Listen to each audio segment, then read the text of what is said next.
오늘 우리에게 주시는 하나님의 말씀은 사무엘상 9장 1절로 17절까지의 말씀입니다.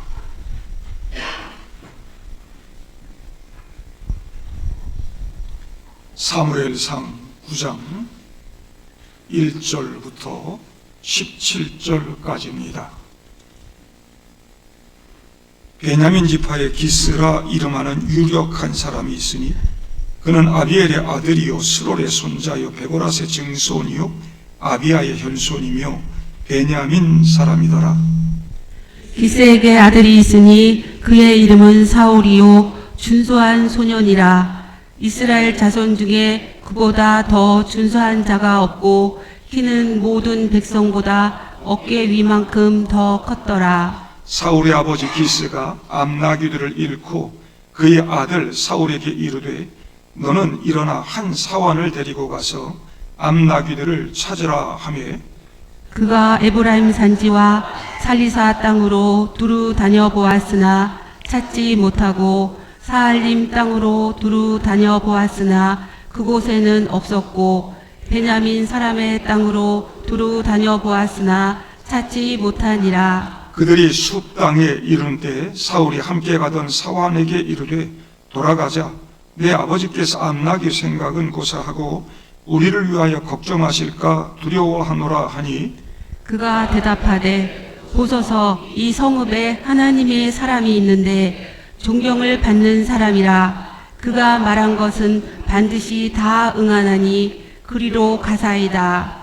그가 혹 우리가 갈 길을 가르쳐 줄까 하나이다 하는지라. 사울이 그의 사환에게 이르되 우리가 가면 그 사람에게 무엇을 드리겠느냐?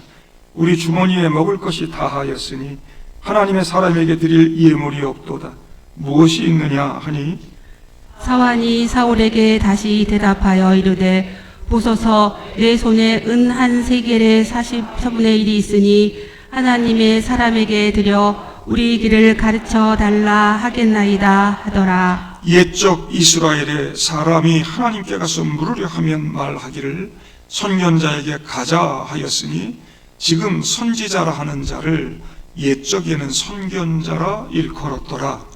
사울이 그의 사환에게 이르되 내 말이 옳다 가자 하고 그들이 하나님의 사람이 있는 성읍으로 가니라. 그들이 성읍을 향한 비탈길로 올라가다가 물 기르러 나오는 소녀들을 만나 그들에게 묻되 선견자가 여기 있느냐 하니 그들이 대답하여 이르되 있나이다. 보소서 그가 당신보다 앞서 갔으니 빨리 가소서. 백성이 오늘 산당에서 제사를 드리므로 그가 오늘 성읍에 들어오셨나이다. 당신들이 성읍으로 들어가면 그가 먹으러 산당에 올라가기 전에 곧 만나리이다. 그가 오기 전에는 백성이 먹지 아니하나니 이는 그가 제물을 축사한 후에야 청함을 받은 자가 먹음이니이다. 그러므로 지금 올라가소서 곧 그를 만나리이다 하는지라. 그들이 성읍으로 올라가서 그리로 들어갈 때에 사무엘이 마침 산당으로 올라가려고 마주 나오더라. 사울이 오기 전날에 여호와께서 사무엘에게 알게 하여 이르시되 내일 이맘때에 내가 베냐민 땅에서 한 사람을 내게로 보내리니 너는 그에게 기름을 부어 내 백성 이스라엘의 지도자로 삼으라. 그가 내 백성을 블레셋 사람들의 손에서 구원하리라. 내 백성의 부르짖음이 내게 상달되었으므로 내가 그들을 돌보았노라 하셨더니 같이요. 사무엘이 사울을 볼 때에 여호와께서 그에게 이르시되 보라 이는 내가 네게 말한 사람이니 이가 내 백성을 다스리리라 하시니라. 아멘. 이솝 우화에 호수에 사는 개구리들에 대한 유명한 이야기가 있습니다. 이 개구리들은 그 호수에 살면서 한가롭게 물장구 치고 행복한 그런 삶을 살았죠. 근데 그들에게 한 가지 문제가 있었습니다. 뱀이 자꾸 찾아와서 개구리를 잡아먹는다는 거였습니다. 개구리가 나타나면, 뱀이 나타나면 개구리들이 두려워서 막 혼비백산하고 살아가기가 너무 어려워요. 그래서 이 개구리들은 자기들을 지켜주고 다스릴 통치자, 왕을 원했습니다. 그래서 창조주께 이렇게 부르짖었습니다. 전능하신 창조주여, 우리를 다스리고 지켜줄 왕을 보내주시옵소서. 그렇게 기도하니까 하늘에서 거대한 물체가 하나 호수로 딱 떨어졌어요. 기도가 응답된 거죠. 개구리들이 신이 나가지고 막 깨깨거리면서 숨었다가 살짝 엿보았어요. 웅장하게 등장한 새 왕, 아주 단단하고 엄숙해 보였습니다. 말이 없어. 움직임도 없어.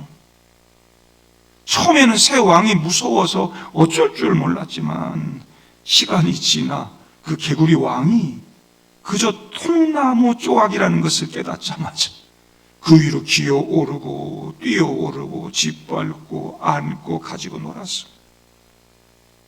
한참 지나서 그들은 왕이 쓸모없고 희망도 없고 힘도 없는 나무 토막이야 그러면서 투덜거렸습니다.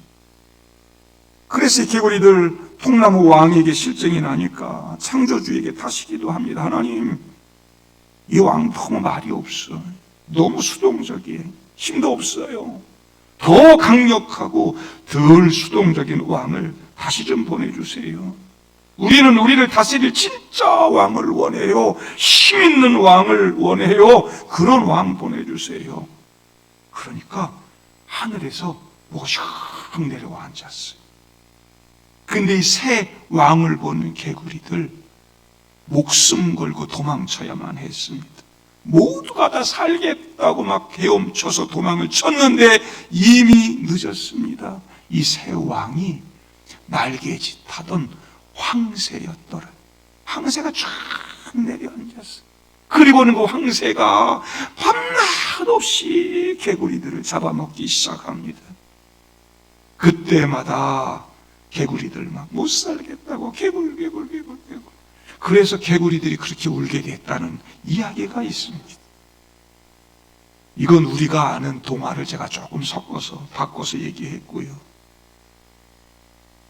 진짜 우리 하나님은 어떻게 하실까? 어떻게 응답하실까? 어떤 분일까? 만일 여러분들이 하나님이라면 여러분들의 통치 거부하고 우리도 남들처럼 왕 주세요 막 떼쓰는 백성들 어떻게 하시겠습니까? 이거 이놈들 정신 좀 차리라고 내가 혼 좀 내줘야지 뭐 그렇게 하거나 아니면 두고두고 후회할 만한 아주 고약한 왕을 주어서 본때를 보여주고 싶지 않겠습니까? 그런데 우리 하나님은 그렇게 하지 않으시죠. 우리 하나님은 언제나 우리 요구에 응답하시는 너그러우신 하나님, 우리에게 긍휼을 베풀어 주신 하나님, 참으로 놀라우신 분이죠. 하나님은 우리와 클래스가 다르신 분이에요. 지난주에 우리는 하나님의 통치를 거부하고 인간 왕을 요구하는 이스라엘 백성들의 모습을 보았습니다. 사무엘은 늙었고 뒤를 이은 두 아들은 온갖 부정부패를 일삼았습니다. 여전히 나라는 불안했고 블레셋은 그들에게 두려운 존재였습니다. 그때 그들이 지켜보았던 주변 나라들의 왕은 든든해 보였고 위용이 있어 보였습니다. 막 군대 이끌고 쫙 막 등장하고 우리에게도 저런 왕이 좀 있으면 이 나라가 든든하고 우리가 잘 먹고 잘 살 텐데 힘 없는 저 늙은 사사 말고 강력한 통치력 있는 왕이 필요해. 그래서 사무엘을 찾아와서 우리에게도 왕을 세워달라고 요구했죠.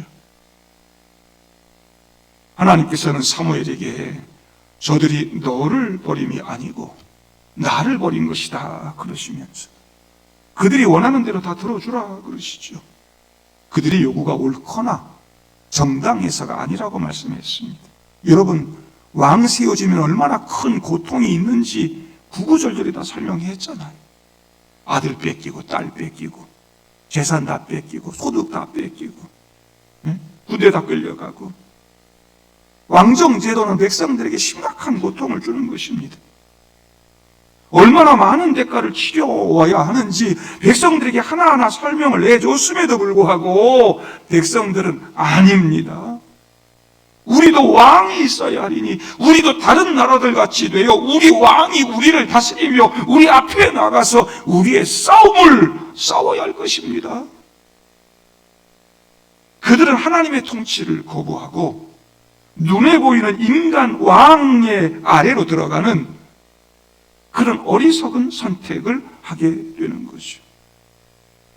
그런데 하나님은 그들의 철없는 요구에도 불구하고 그들의 요구를 허락하시고 그들이 딱 좋아할 만한, 그들이 딱 반할 만한 최고의 인물을 준비해 놓으시는 것을 보게 됩니다. 오늘 본문 제일 끝으로 가서 15절 보면 사울이 오기 전날에, 이미 전날에 여호와께서 사무엘에게 알게 하여 이르시되 내일 이맘때 내가 베냐민 땅에서 한 사람을 네게로 보내리니 너는 그에게 기름을 부어 이 내 백성 이스라엘의 지도자로 삼으라. 그가 내 백성을 블레셋 사람들의 손에서 구원하리라. 내 백성의 부르짖음이 내게 상달되었으므로 내가 그들을 돌보았노라 하셨더니. 여러분은 이 말씀 읽으면서 어떤 생각이 드십니까? 전 이 말씀 읽으면서 우리 하나님은 도대체 어디까지이신가? 어떻게 이러실 수 있지? 이런 감탄이 막 나옵니다. 목회한다고 저도 평생을 목회하면서 그러고 살았는데, 좀 바르게 살아보겠다고 애쓰며 살아왔는데, 더 겸손하게 온유하게 살겠다고, 좀 사랑 베풀며 살겠다고 그렇게 살아보려고 노력했는데 나와는 차원이 다른, 우리 인간들과는 정말 차원이 다른 그런 하나님 아닙니까? 이스라엘 백성들은 하나님이라는 왕 버리고 눈에 보이는 인간 왕 달라고 지금 떼쓰고 있는데, 지금 이스라엘 백성들이 하나님 통치를 거부하는 반역을 꾀하고 있는 거 아닙니까?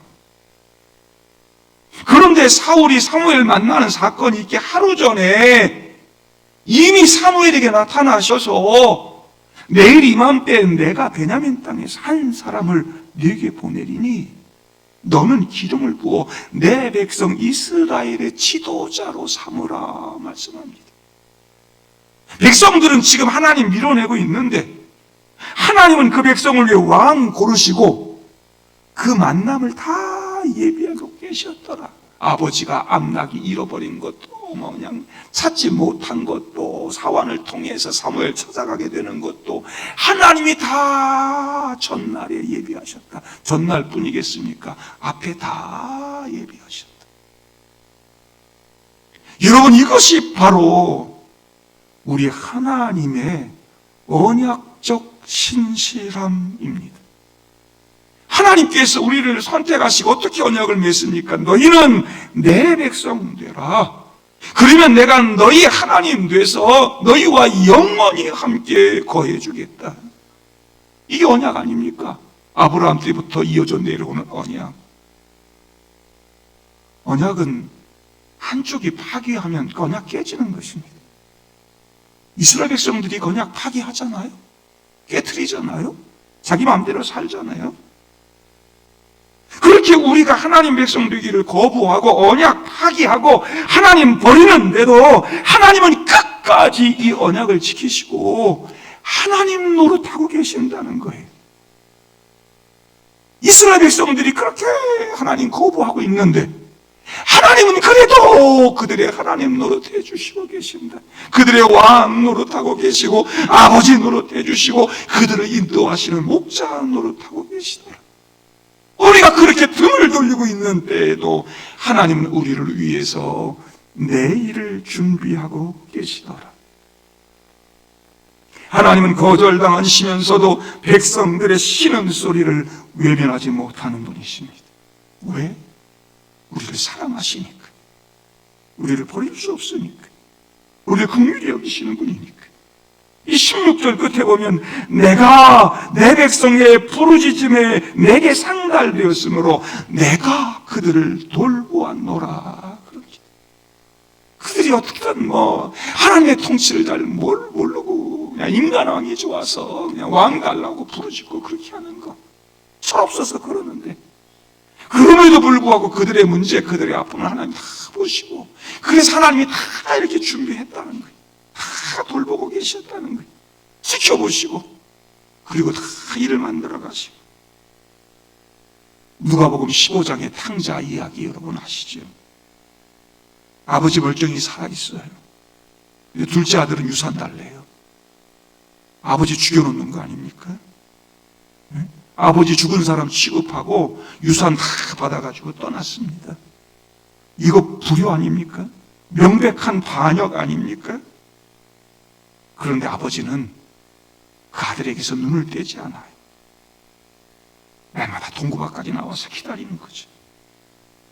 그 아들이 상거지가 돼서 돌아올 때 그를 꾸짖지 않고 제일 좋은 옷 내어다 입히고 손에 가락지 끼우고 그를 위해 소잡아 잔치한다 아닙니까?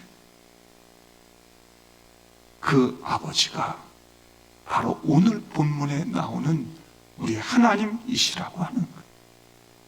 우리들과는 차원이 다른 사랑으로 우리를 돌봐주시는 분.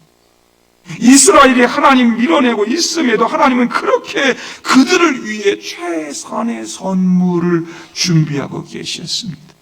1절로 돌아가서 볼까요? 하나님께서 이스라엘의 첫 왕으로 준비한 그 사람이 어떤 사람인가? 베냐민 지파의 유력한 집안의 아들이라는 거예요.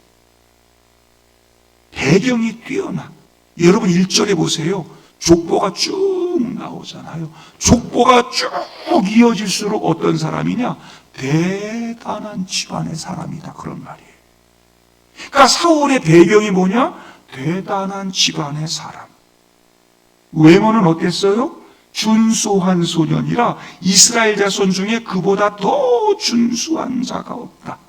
아주 총명해 보였어요. 똑똑해 보였어요. 잘생겼어요. 풍채는 어땠느냐? 키는 모든 백성보다 어깨 위만큼 더 컸더라. 환상이라는 영화가 있는데 취향되고 나오는, 거기에 이런 대사가 나옵니다.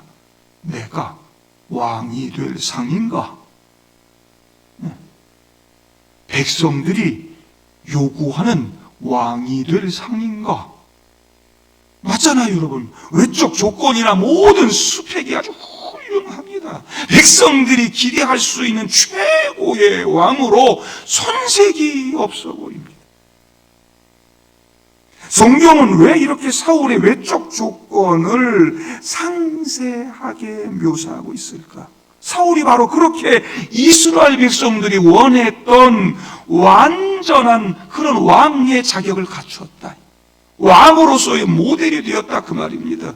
백성들은 블레셋의 거인들에 맞서 싸울 수 있는 덩치 큰 왕, 다른 나라들보다 더 멋진 왕을 원했습니다. 게다가 신명기에 하나님 말씀하신 왕의 자격에 맞게 베냐민 지파의 유력한 집안의 청년이었습니다. 하나님은 그들의 요구대로 인간 눈에 가장 완벽해 보이는 모델을 준비해 주셨습니다. 그 안에 하나님의 축복이 담겨 있고 한편으로는 엄중한 메시지도 담겨 있는 거죠. 너희가 외모를 보느냐? 인간 왕 원하느냐? 그래.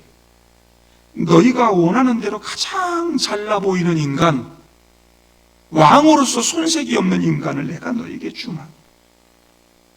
그러나 세상에 그 어떤 뛰어난 인물이 너희를 구원할 수 있겠느냐? 너희를 살려낼 수 있겠느냐? 내가 너희들의 가장 기도에 응답하고 있지만 결국 너희들 나를 봐야 해. 너희의 진짜 왕이 누구인지를 이제 깨달아야 해.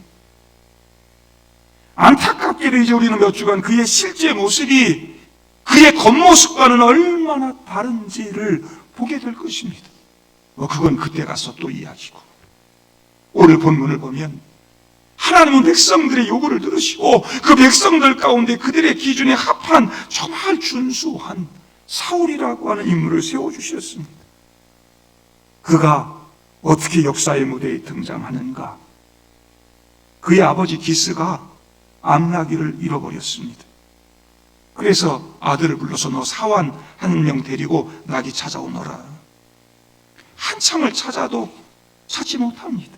4절 보면 그가 에브라임 산지와 살리사 땅으로 두루 다녀보았으나 찾지 못하고, 사알림 땅으로 두루 다녀보았으나 그곳에는 없었고, 베냐민 사람의 땅으로 두루 다녀보았으나 찾지 못하니라.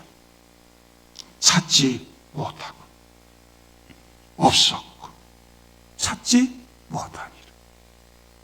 여러분, 이것이 지금 이스라엘의 영적 현실입니다.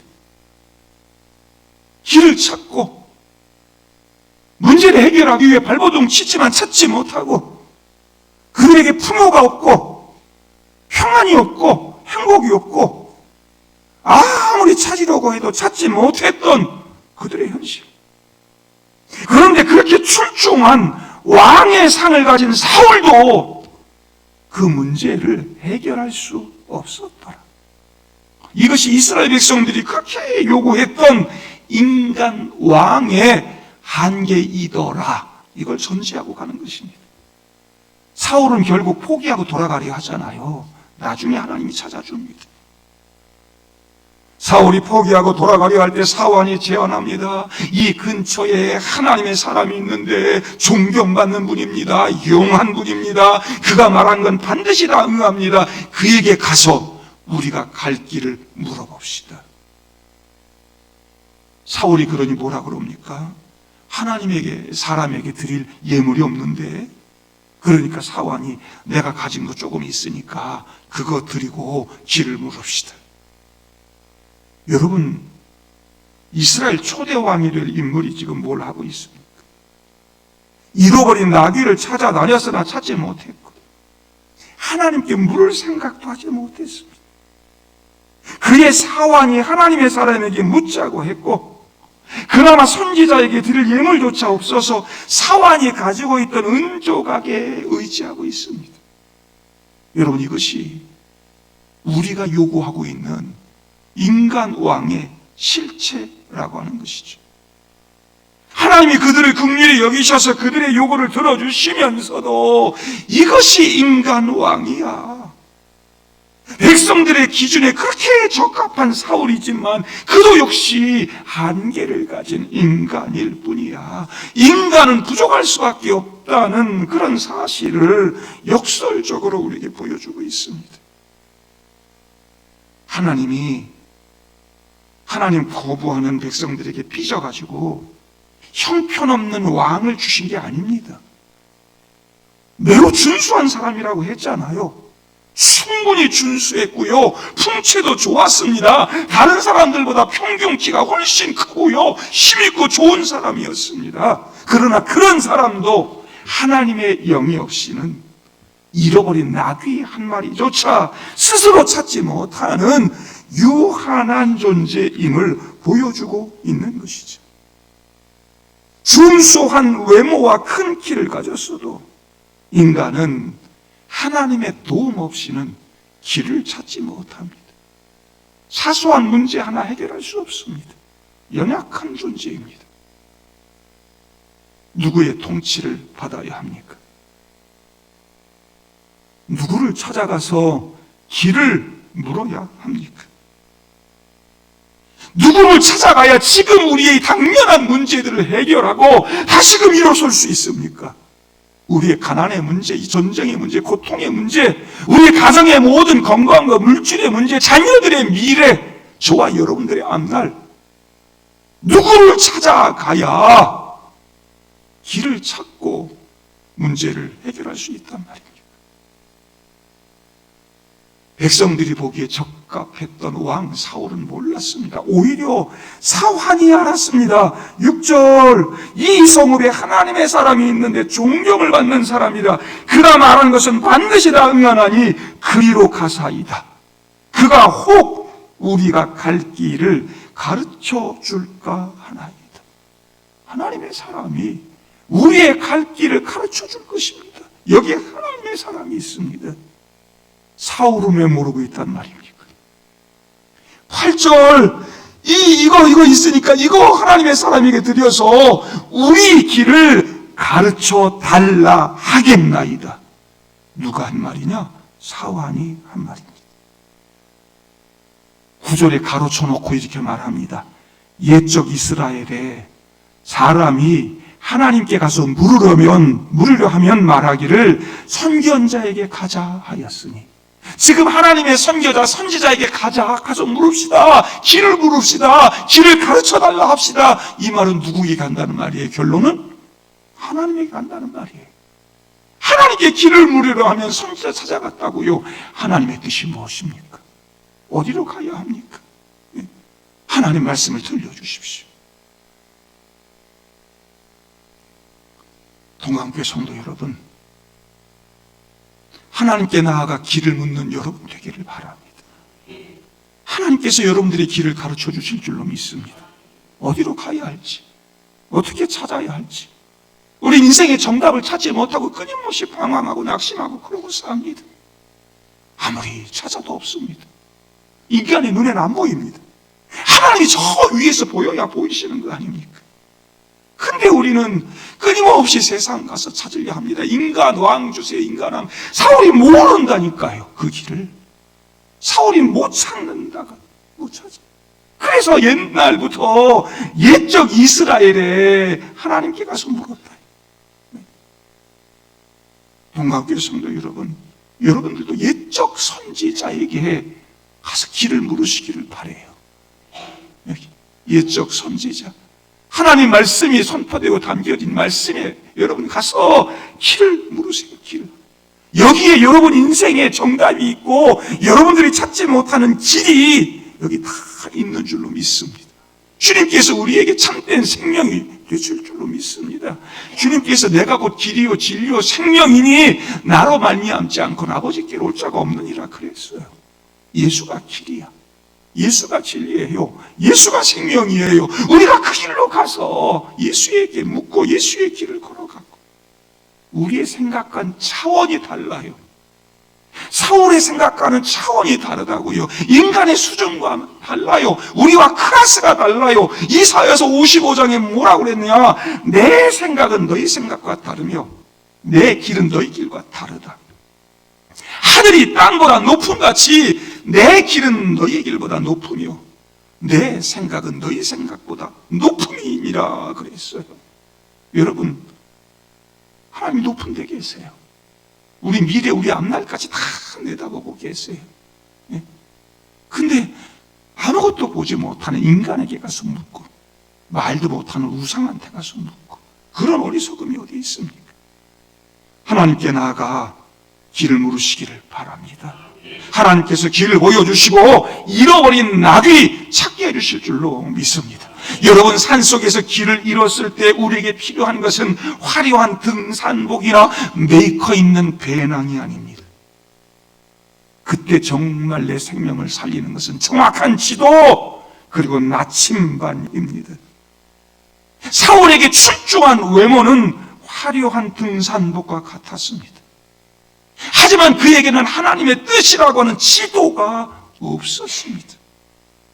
여러분, 세상의 조건이 아무리 좋아도 하나님의 통치라고 하는 하나님 말씀이라고 하는 나침반 없다면 우리는 평생 그냥 잃어버린 낙이 찾아서 헤매는 그런 인생 될 뿐이라고 하는 거 여러분 잊지 마시기를 바랍니다.